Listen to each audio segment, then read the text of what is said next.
Israeli दहशतगर्दी के बायस Gaza के मकीनों को एक और कयामत खेज रात का सामना रहा। हैवान सिफ्त फौज ने आलमी अदालत के अहकामात को रोंदते हुए रफा में पनाह गुज़ीन कैंप पर आग और बारूद की बरसात कर दी। बच्चों और खवातीन समेत 75 फलस्तीनियों ने जामे शहादत नोश किया। दर्जनों जख्मियों में बेशतर की हालत तशवीशनाक बताई जा रही है।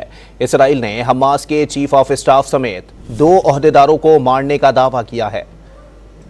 गासिब मुल्क इसराइल की हैवान सिफत फौज की सफाकियत ने एक और तारीख रकम कर दी। आलमी अदालत के अहकामात की धज्जियां बिखेरते हुए रफा की पनाह गुज़ीन कैंप पर फिर बम बरसा दिए। वहशियाना हमलों के बाद पनाह गुज़ीनों के पूरे ब्लॉक में बड़े पैमाने पर आग लग गई और लोग जान बचाने के लिए भागने लगे। कई अफराद मौके पर ही झुलस कर जान गंवा बैठे। अमलाक और गाड़ियां भी आग की जद में आकर राख का ढेर बन गई। हमलों में दर्जनों अफराद जख्मी भी हुए, जिन्हें सहूलियात के फुकदान से 2-4 अस्पतालों में मुंतकिल किया गया। बेशतर जख्मियों की हालत तशवीशनाक बताई जा रही है, जिसके बाद हुकाम ने शोहदा की तादाद बढ़ने का खदशा जाहिर कर दिया। फलस्तीनी हुकाम ने बताया कि इसराइली फौजियों ने रफा की पनाह गुज़ीन कैंप पर हमला करने के लिए 2000 पाउंड के बमों का इस्तेमाल किया, जबकि सफ़ाक फौज ने दावा किया कि इसराइली तैयारों ने रफा में हमास के सिर्फ एक कंपाउंड पर हमला किया और इस मकाम पर हमास के अहम अरकान ठहरे हुए थे। इसराइली फौज ने हमलों में हमास के 2 सीनियर ओहदेदारों को भी मारने का दावा किया है। अरब मीडिया के मुताबिक इसराइली फौज की बमबारी से 24 घंटे के दौरान 200 से ज्यादा अफराद ने जामे शहादत नोश किया, जिसके बाद शोहदा की मजमूई तादाद 36,000 के करीब पहुंच गई है।